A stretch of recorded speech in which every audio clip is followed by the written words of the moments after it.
Hey guys, I'm Tim. Hey everyone, I'm Rowan. I'm VoiderX. Guys, I'm God Cubing. Welcome to the Methodical Cubing podcast. This is part three of episode four, the interview with Trangium. In this episode, we talk to Trangium about his different cubing software developments, like MCC and the batch solver. Enjoy.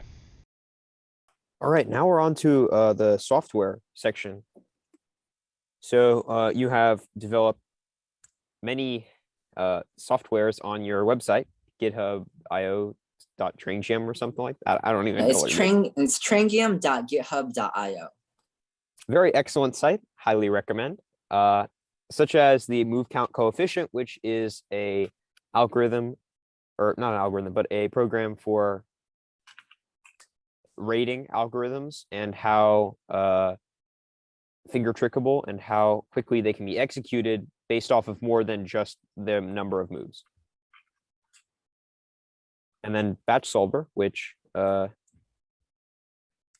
uses this and well, it generates the algorithms for a set of cases as opposed to case by case, which previous solvers had been doing. And now it has images and supports multiple puzzles. It is an excellent resource for method developers anywhere. Our first question for you is, could you describe the scenarios where the batch solver adds points, I'm not sure what the technical word for that would be, to an algorithm, labeling it as riskier or slower? I know that there are quite a few of these scenarios, but just a rough understanding would be interesting. As JPerm made a video about in his algometer video, I found that particularly interesting. So Yeah, the move count coefficient calculator was actually based off his video. I started out with that and then I added more factors to try to make it more accurate. So over the few months that I've developed it, it's pretty much finished now, but I added some aspects that weren't in the original algometer to account for risk. The first thing is the risk turn multiplier. So basically, the idea is that R and L moves are really hard to mess up. It's literally just a risk turn. So if we're accounting for risk, those moves should be done. Those moves should be penalized less than flick turns. You also have the factor that, for example, if you wanted to do an R move, you can actually do like an R 0.5 wide L 0.5, which technically is less rotation of your wrists. So like at a really advanced level, it could be faster, but the main reason I added this multiplier is just because wrist turns are harder to mess up. And on the flip side, if you have a bunch of flick turns in a row, like if you did like B prime, for example, even if it doesn't require any regrips, it's a lot of flick turns in a row, which when you have a lot of flick turns in a row, that makes it even more risky. So that's the risk turn multiplier. Basically, an R move adds less to the value than, for example, a U or F move. Next is the push turn multiplier. If you do a finger trick that requires like a push turn, that's going to be inherently riskier. So the default multiplier here is around 1.3. So that would mean a push turn, instead of counting as one move, would count as 1.3 moves. And then a similar thing for ring turns. If you're using your ring finger, that is more risky than you using your index finger for turns.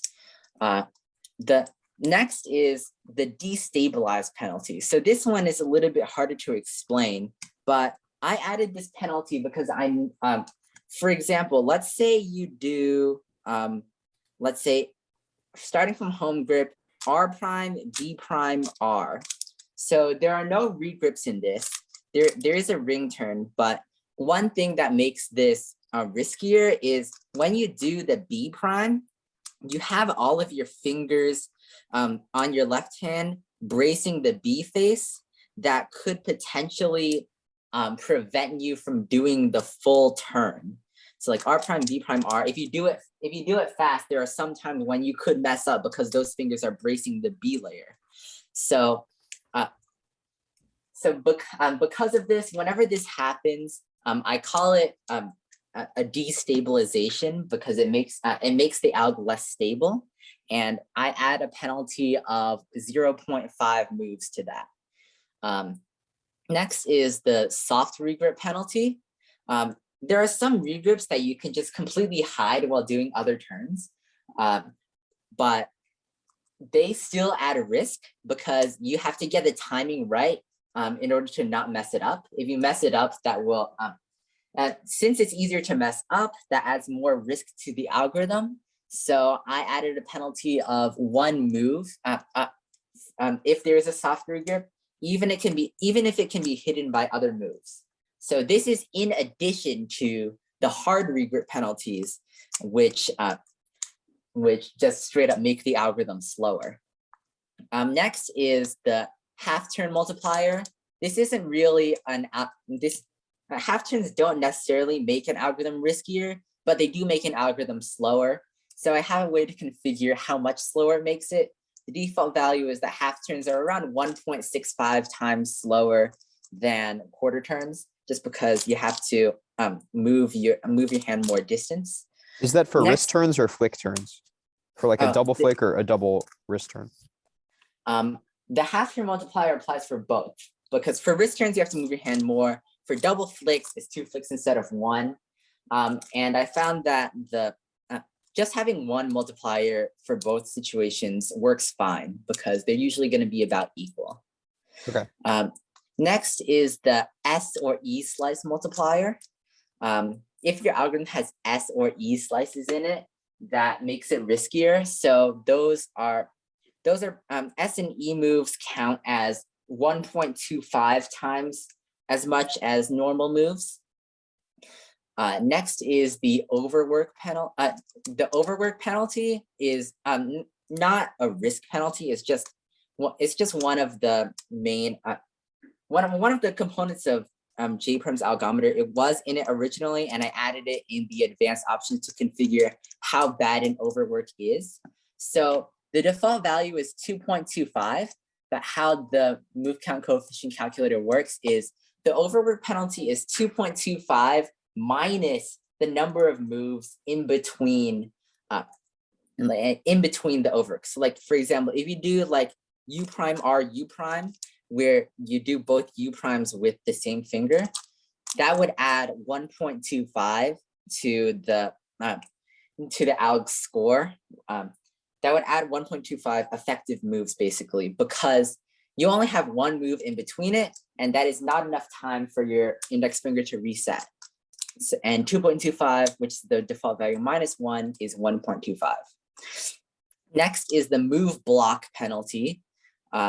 So for example, if you do, for example, starting from home grip RBD, if you do RBD, like when you do the B move, your fingers like have a natural tendency to move along with the B layer, but if you have a D move right after and you're doing it with your left ring finger, then the B move kind of blocks the D move from being done, because as I said, your fingers have a natural tendency to move with the B layer, but if they do, then that blocks the D layer from being turned.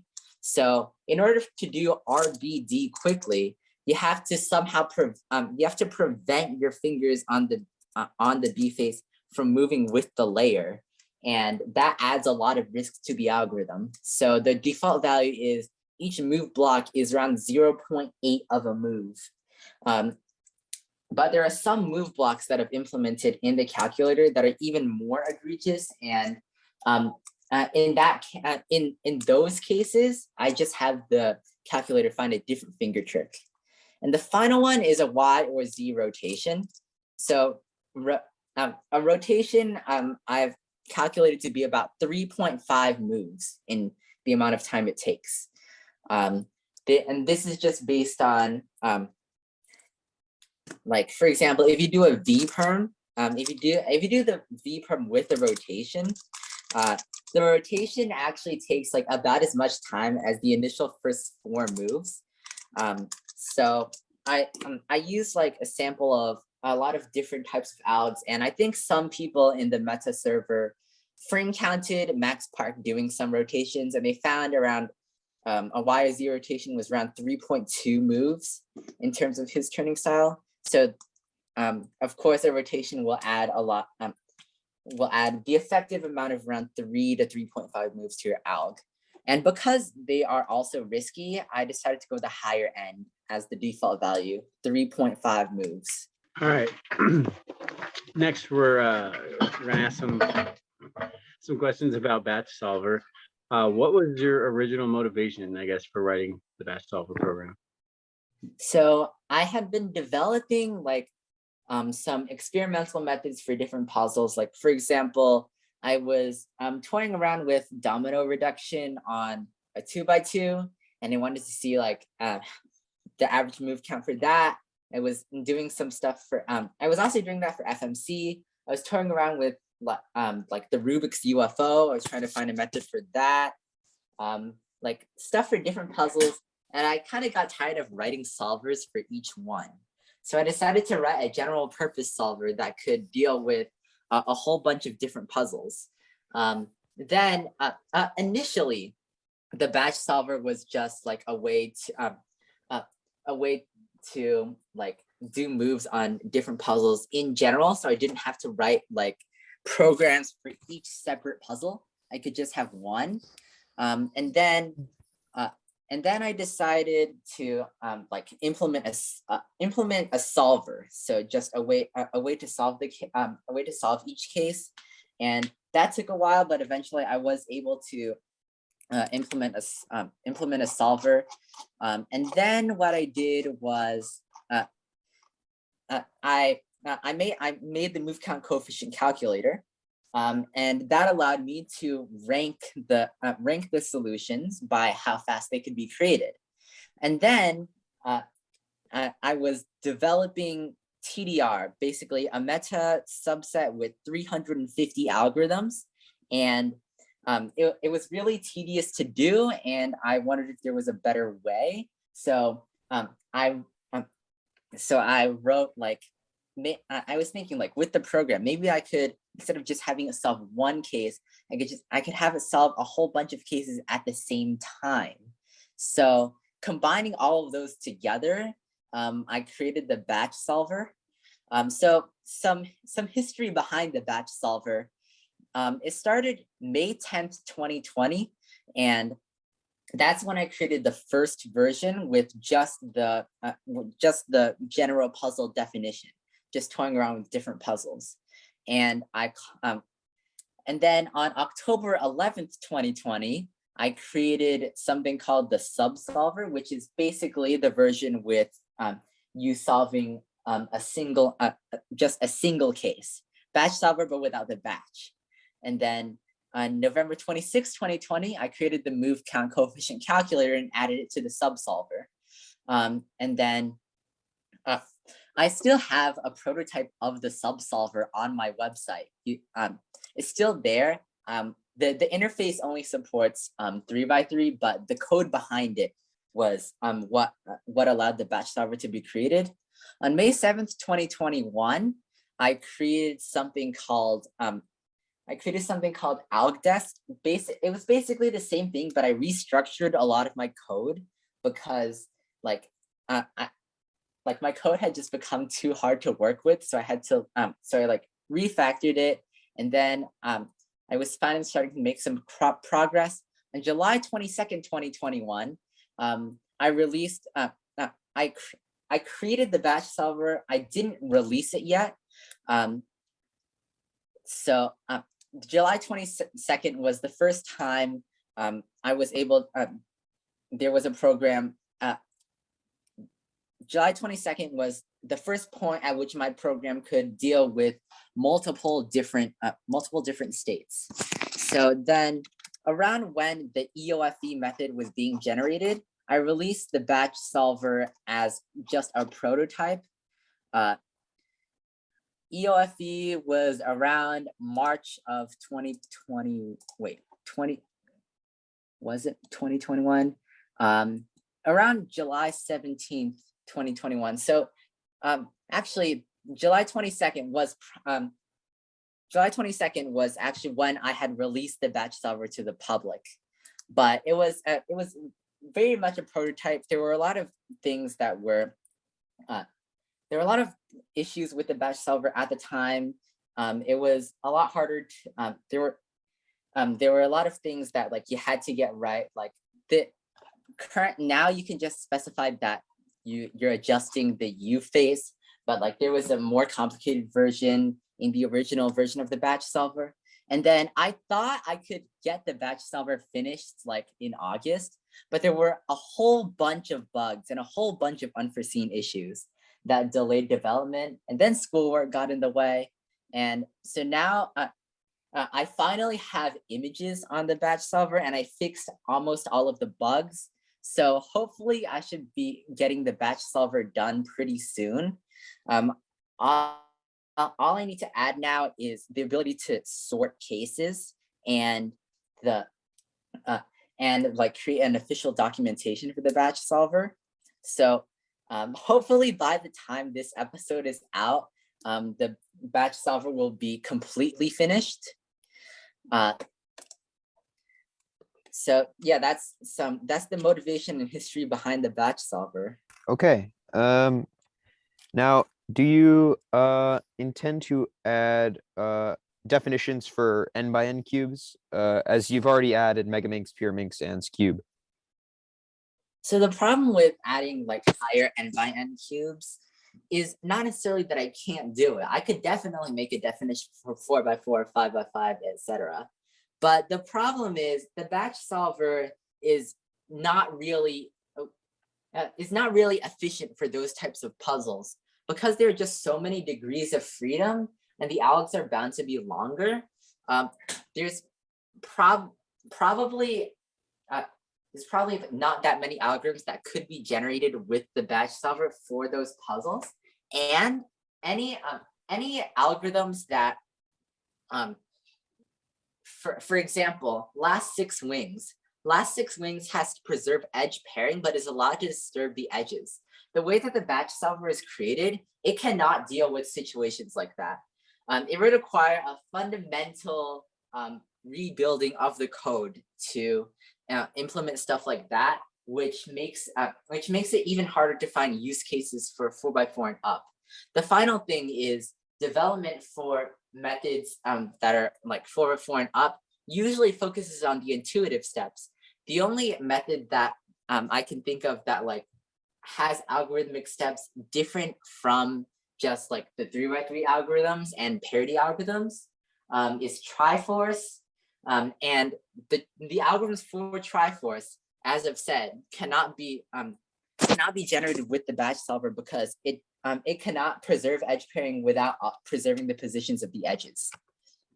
So probably the definitions for the n by n cubes are not gonna. I'm not really that motivated to create those definitions because they're not really that useful. Although if someone else does create them, I will probably add them on. Cool. So given the correct definitions, what other puzzles do you think batch solver could be used to generate algorithms for? And what types of puzzles just wouldn't work with the batch solver? The batch solver requires that there has to be a certain fixed set of moves that can be done, and each move has to cycle around the same number of pieces. Like for example, 3 by 3 would work, but square 1 would not work because of bandaging. There is not necessarily the same set of available moves at any given time. But most puzzles that are like, the technical term is like a group. Most puzzles that are groups can be can be implemented in the batch solver, and even some puzzles that aren't groups, like the 4x4, can be implemented in batch solver. So just anything that's like symmetrical and has like always the same set of available moves. It doesn't necessarily even have to be symmetrical. As long as it has the same set of available moves and each move moves around the same set of pieces that are at those locations. So like for example, on a 3x3, a U move will always cycle around the 8 pieces on top, and R move will always cycle around 8 pieces that are on the right. So as long as those conditions are fulfilled, the batch solver can implement those puzzles. And you just have to change the puzzle to custom and then change the puzzle definition. All right, cool. We have one last question. Do you have routes for all 6 slider levels, like a set route? I only have like a set route for the first slider level. Just I can solve all 6 of them, but I only have a route for the first one, just because like a lot of people has been speedrunning it for some reason.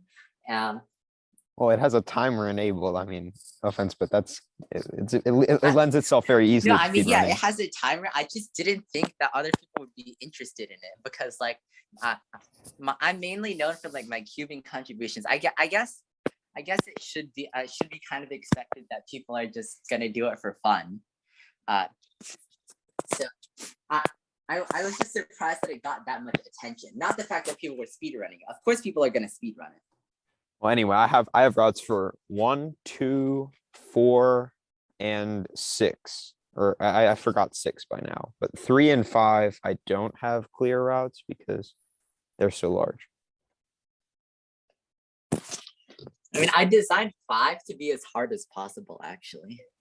5, the route is is in a way the route is already set up for you. For people who don't know, this is a game he created. It's very fun to play. Highly recommend, as it is on his website. You can find it there. Like for 5, like it is, I think like the first 20 or 25 moves are forced. And Exactly. then after that, it's like a little bit more free. But then you also have to like figure out how not to get trapped in like another one of the traps. So yeah, level 5 is diabolical.